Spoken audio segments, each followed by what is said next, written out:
up very early for a 2.5-hour drive around the Sorrento Peninsula, and then picking up the orange road you see on the map. It's an expressway that leads us all the way to Caserta.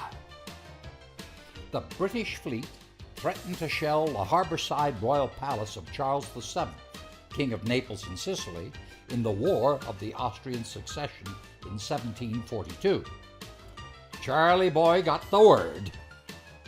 To prevent any future bombardment, he got the Vatican's technical advisor Luigi Vanvitelli to draw up plans for a royal palace in Caserta. This palace has been described as a colossal monument to a minuscule glory. Luigi Vanvitelli, whose real name was Ludwig van Vettel, a Dutchman, and his son were the ones whose plan and design were carried out over the years, even after both had died. The palace wasn't completely finished until 1920. A piece of trivia. Apart from horses and donkeys, camels and elephants were used to both transport and remove materials during the construction.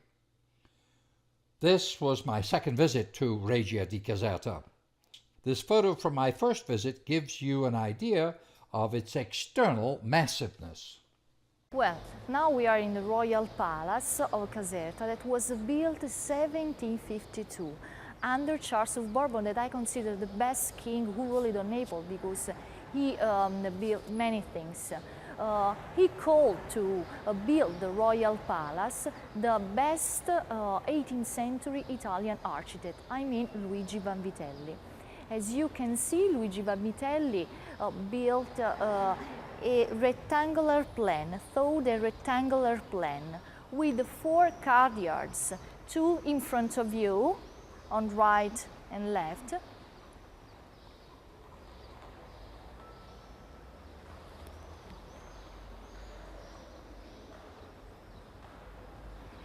and other 2 behind you, on right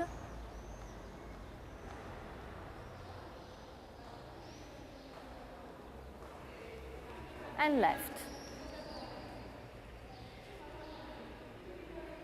Another beautiful thing that he thought was this beautiful gallery, because if you look in this direction, you can see directly the waterfalls at the end of the gardens.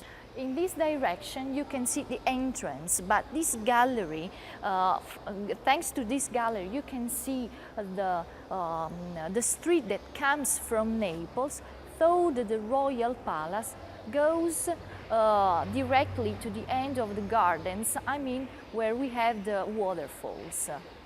So now in front of you, you can see the gardens of the Royal Palace, and at the end the waterfalls. You have to know that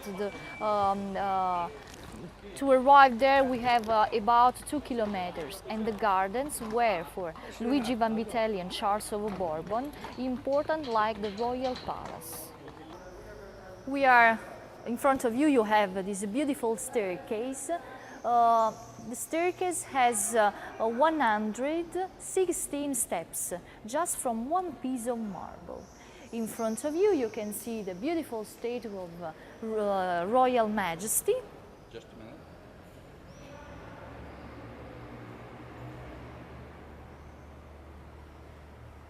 On the ceiling, you can see a beautiful fresco that represents Apollo's royal palace. And all around the frescoes that represent the 4 seasons of the year, I mean spring, summer, autumn and winter. The dome over the staircase has a musician's gallery that is hidden. Guests were welcomed by hidden musicians, giving the effect of a melodious sound, seemingly from nowhere.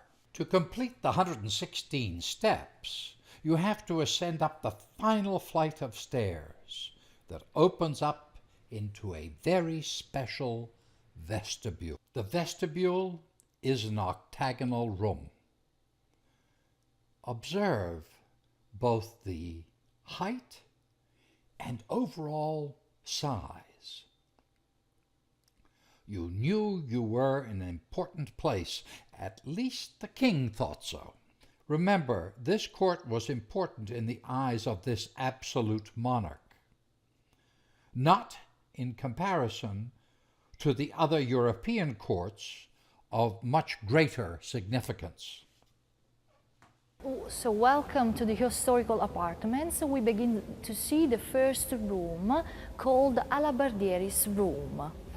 In front of you, you have these beautiful chandeliers that are the original 18th century chandeliers, guilty, bronze and crystal. While on the ceiling, you have a beautiful fresco that represents the arms of Bourbons sustained by the Virtus and was made by Domenico Mondo. When was that? 18th century. Now we are in the second antechamber, in the second room, called Bodyguard's room. And as you can see, the stucco's decorations took inspiration from the scenes of Aeneas by Homero, written by Homero. And we have again the same chandeliers and the paving that is not marble but an imitation marble, terracotta. Now we are in the first room of the new apartments. You have to know that the royal palace is divided into new apartments and old apartments. The difference is that the new apartments were built in 19th century while the old apartments in 18th century. Here we are precisely in the war room. I mean the room dedicated to the war in general. The urn was in front of you was a gift made by the Pope to Ferdinand of Bourbon. Which Pope?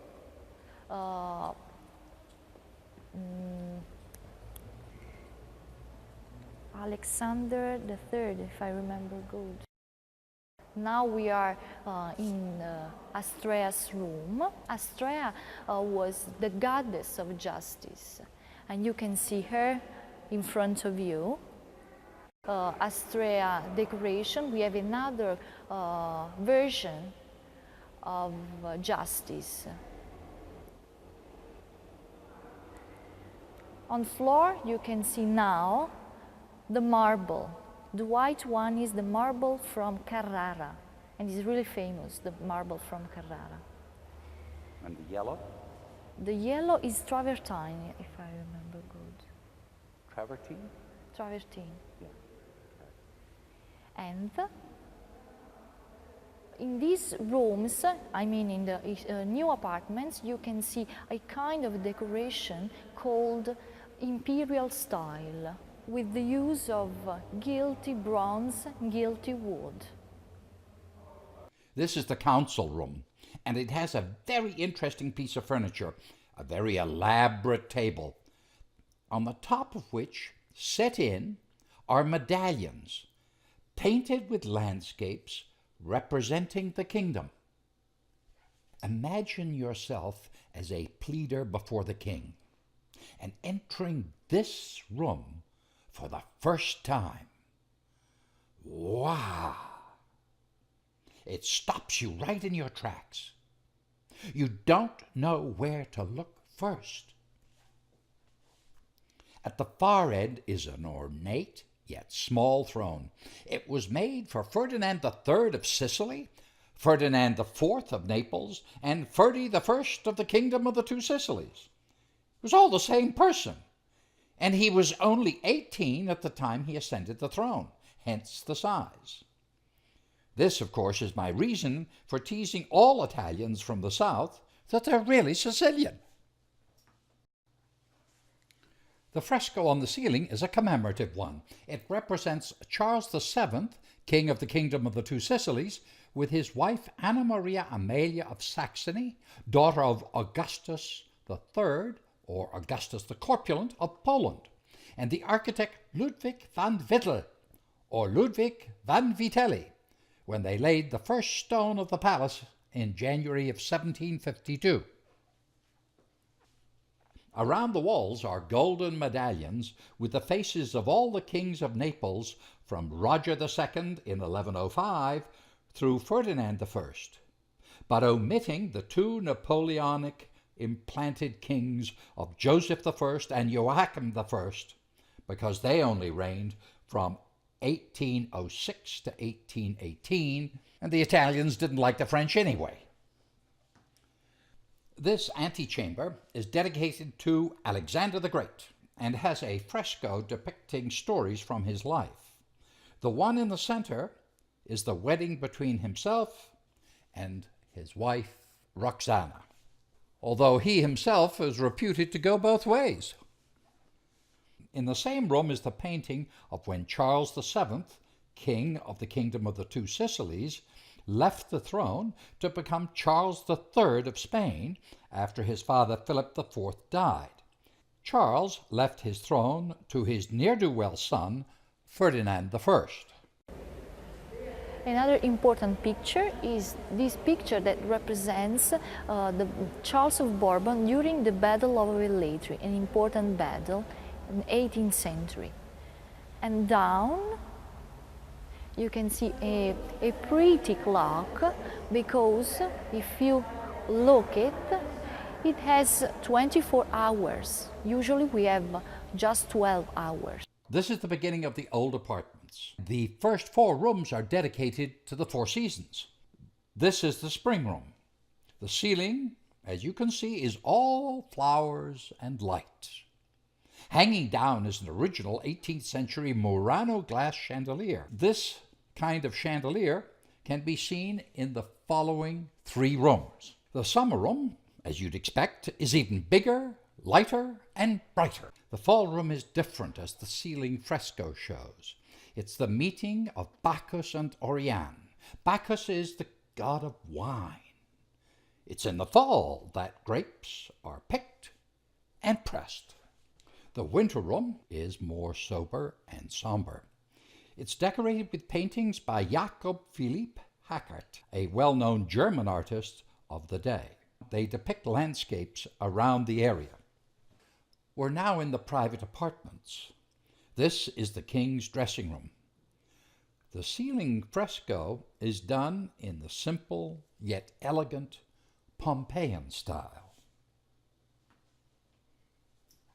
This is Ferdinand I's bedroom. All the furniture is original except the bed in which he died. The reason? He died of cholera, so the bed and bedding had to be burned. These next apartments are the more richly decorated ones belonging to the Queen. There are Venetian mirrors, and look, a bird cage with a clock underneath. The Queen's salon, spacious, with another beautiful Murano glass chandelier.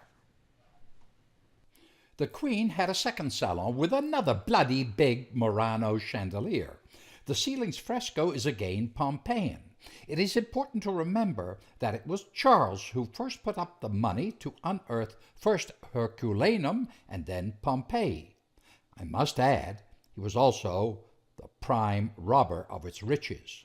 Not far behind in this was, but a little bit later, under his son Ferdinand I, the British envoy and archaeologist Sir William Hamilton, aged husband of Emma Hamilton, who became the mistress of Lord Horatio Nelson.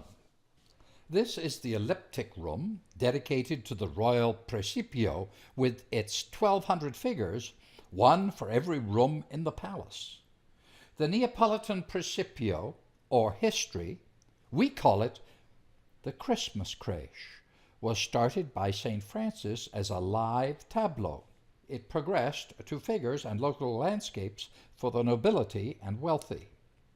Naples, and especially the narrow Via San Gregorio Armeno, are world famous for crèche.